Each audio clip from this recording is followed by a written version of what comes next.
কেন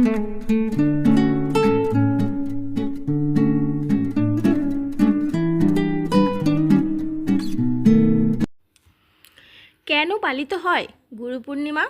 জানুন এই পৌরাণিক ব্যাখ্যা। গুরু পূর্ণিমা হলো একটি বৈদিক প্রথা, যার মধ্য দিয়ে শিষ্য তার গুরুকে শ্রদ্ধা জ্ঞাপন করে থাকেন। আষাঢ় মাসের পূর্ণিমা তিথিতে পালিত হয় এই গুরু পূর্ণিমা। হিন্দু ও বৌদ্ধ ধর্মে গুরু পূর্ণিমার বিশেষ তাৎপর্য রয়েছে। হিন্দু ধর্মাবলম্বীদের বিশ্বাস, এই তিথিতেই মুনি পরাশর ও সত্যবতীর ঘরে মহাভারতের রচয়িতা মহর্ষি বেদব্যাস জন্মগ্রহণ করেছিলেন।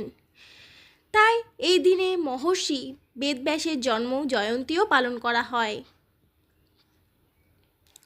প্রাচীনকাল থেকেই এই দেশে গুরুদেব সম্মানজনক স্থান দেওয়া হয়েছে।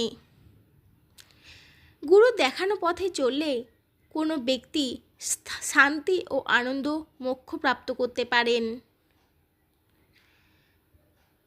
তাই গুরুকে শ্রদ্ধা জানাতে বৈদিক যুগ থেকেই গুরু পূর্ণিমা পালিত হয়ে আসছে।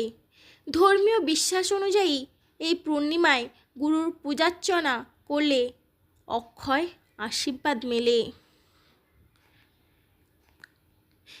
গুরু পূর্ণিমা হলো একটি বৈদিক প্রথা, যার মধ্য দিয়ে শিষ্য তার গুরুকে শ্রদ্ধা জ্ঞাপন করে থাকেন।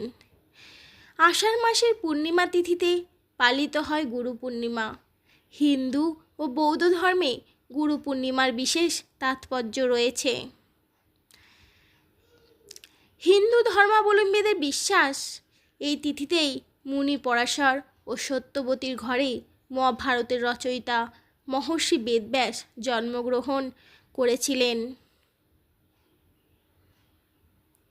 তাই এই দিনে মহর্ষি বেদব্যাসের জন্মজয়ন্তীও পালন করা হয়।